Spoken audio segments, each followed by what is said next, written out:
How did you break into acting? Well, I was in college, and then my roommate in New York State, where I went to college, Barclay College, she was from New York City, came in to hang out with her and her mom at their apartment in the summer, and passed by the Actors Studio, and they had a little sign, exchange audit for classes for running the main spotlight on their weekend productions, and I applied, got the job, and that just started me down the road, because then a guy came to see the show.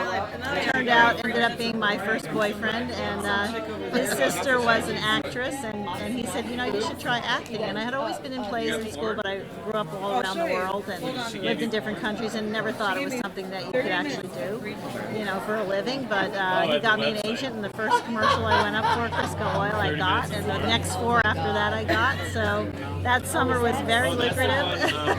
And I went back to college for 2 months, and then I went, I'm missing my boyfriend, and I like making all that money. So that sort of started me. What year was that? So that would have been the early 70s, and then from there I also started modeling, and then I was in a soap opera, Love is a Many Splendid Thing. And then everybody was doing Broadway, off-Broadway, but it wasn't really my thing, and everyone said, you have to come to LA. And that 1975 I came to LA, and the very first audition I had was the one with George Lucas and Brian De Palma. That's one of my questions. We'll jump right into that. Yeah. What was the audition? That was my first audition, so I didn't know there were, 200 kids. They wanted to see everybody in town. I waited 3 hours in the hallway, and I went into the audition, and George and Brian were sitting behind one desk, and Brian looked at George and said, I'll put her on my list. George said, fine. And as I turned to go, Brian said, next time you come to the next audition, bring your hat. And I was wearing the red hat because I was protecting my face from sun coming from New York. I thought, I need a hat out in LA. I don't want to get sunburned. That's the famous red hat story. And then every time I saw him, he said, bring the hat. And even when I came out in my prom dress, I had my hair all beautiful in curls. And he goes, where's your hat? I said, do you want me to wear my hat to the prom? He goes, Norma wears her hat in every scene. I went, okay. So that was Brian did that. Okay. Now, how'd you prepare for the role of Norma? Did you read the Stephen King novel? I did not read the novel, but no, I only knew it as a script. And actually, Norma was only on the first page when they played the volleyball game. And and that wasn't in there. My line was thanks a lot, Carrie. And I just took my hat off. And because it had those pins on it, it got stuck in Sissy's hair. And because I was supposed to be mean, I just ripped it out. And it pulled her hair, but it made her grimace and go like that. And Brian was like, you're in for the rest of the shoot. That's awesome. And so then I was put on it. And every time Nancy Allen was in a scene, he just threw me in there and said, just do something. Be Norma. So I didn't prepare. I just was a bad teenager. And now you were injured on the set of Carrie. Well, yeah, when we did the death sequence, I was supposed to get hit with a fire hose. The fire chief said he didn't want to do it because the force of the water was too great. And Dick Zyker, the stuntman, said, I'll do it. I'll make sure it's okay. But, Brian wanted me to turn my head like it was batting around. And as I turned, the full force of the fire hose went in my ear. Broke my eardrum. It hurt so badly. And I kind of just slithered down. I mean, that's the last thing they ever filmed of me on Carrie. Because you can see it breaking my eardrum, and then I'm out, and then they carried me to my dressing room. I lost my hearing for about 6 months, but my kids always complain that I hear too well, so I don't think it affected anything. Now, you've worked on some made-for-TV films, The Possessed, Boy in a Plastic Bubble, Zuma Beach. How is working with television different from working with film?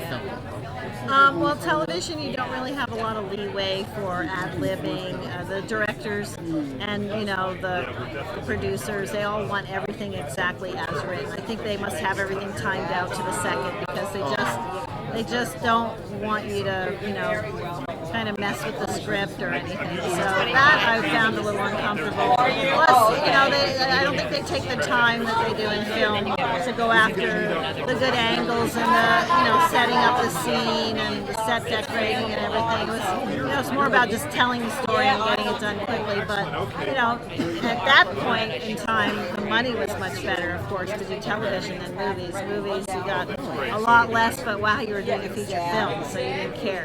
You're working with a great director, you had a great part, so it was different. Okay. And then, flip the page here. Got a novel here. Do you find it strange that people watch every Halloween season? I love that. I think it's great. I have so many fans that come up and tell me that that's their tradition. They're actually buying pictures to put on their walls to decorate their Halloween themed night. That's awesome. I think it's really cool. Now, is there anything about Halloween that hasn't already been said? I mean, there's so many documentaries about Halloween. Is there any stories that you remember that has not been publicly put out? Not really. I think we said it all. Oh, okay, all right. Did you find it difficult working with your boyfriend and husband on films? Is it difficult to work when you're with Dennis? When you're on any kind of relationship? Well, we met. Dennis and I actually met doing our winning season. Right. I was on location in Union, Georgia. And we met, and everyone's like, "Oh, location romance," but we ended up getting married. But I didn't have any scenes with him. We were personal characters. But then on Breaking Away, since we were married and I was there, I played one of Rod's girls. That was Hart Bachner, so I didn't even have a scene with him. So I've never actually worked in a movie, where I played opposite Dennis. But maybe now as exes, that would be fun. But did you find it difficult to be on a set with your boyfriend and husband at all? No. I think it's better. I mean, obviously we got divorced, and the problem is that you're on location for 2-3 months at a time, and that actually was the beginning of our problems when we couldn't be on each other's sets. He would be gone, 2 or 3 months. We tried to, every 2 weeks meet somewhere in the middle if we were both working, but it's very, very difficult. Okay, it is difficult. Yeah. Real quick, how'd you get the lead role in Rock and Roll High School?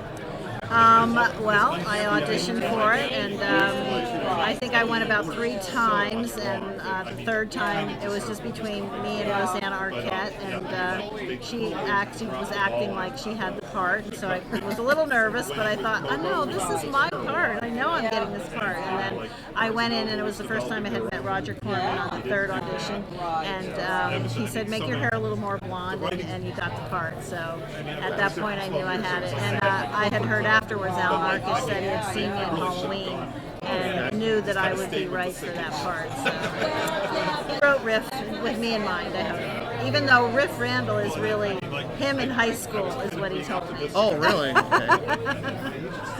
What was it like working with the Ramones, and what was it like filming the ending concert scene?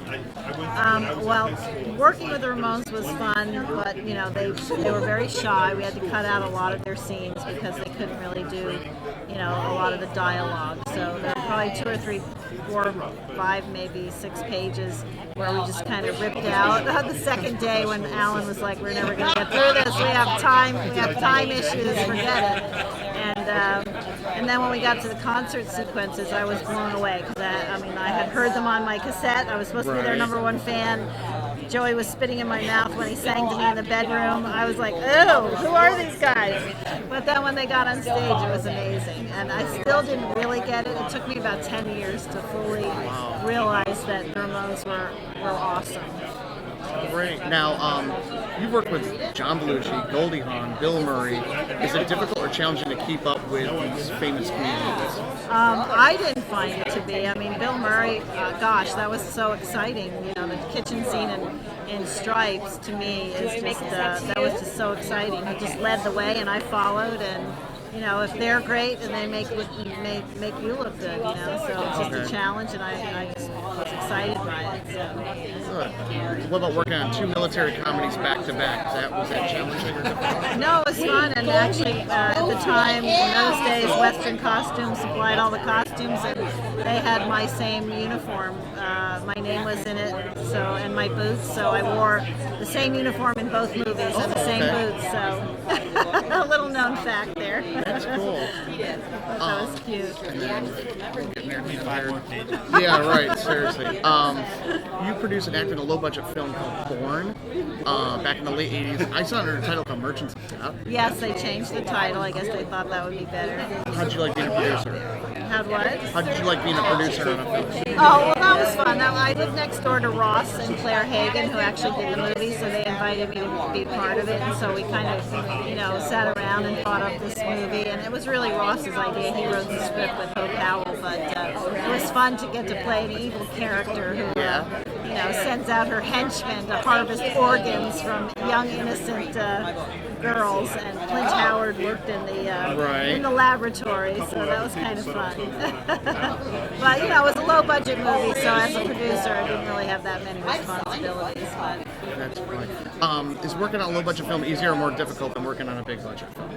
I think it's just more fun. Like I said, there's more flexibility. There's, the big budget films. The director, like Brian De Palma and Carrie, he had a very good idea of what he wanted, whereas working like on Halloween, John had his vision, but he allowed for the scene to play out, and if he saw something that you were doing that he wanted to incorporate, then you had more of the freedom to do that. So it's just a more relaxed atmosphere, even though it's low budget and there's a time element.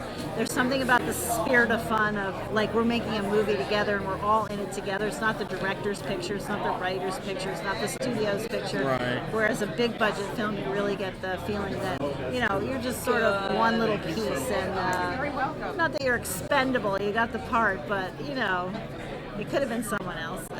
Right. And how did Rob Zombie cast you in Devil's Rejects? There was a casting call put out for notable 70s actors, and so my agent called and they submitted me, and then I got called in to just read a couple lines of dialogue, and I brought this picture with me, and I signed it to Rob, ready to scream for you, love PJ, and he cast me.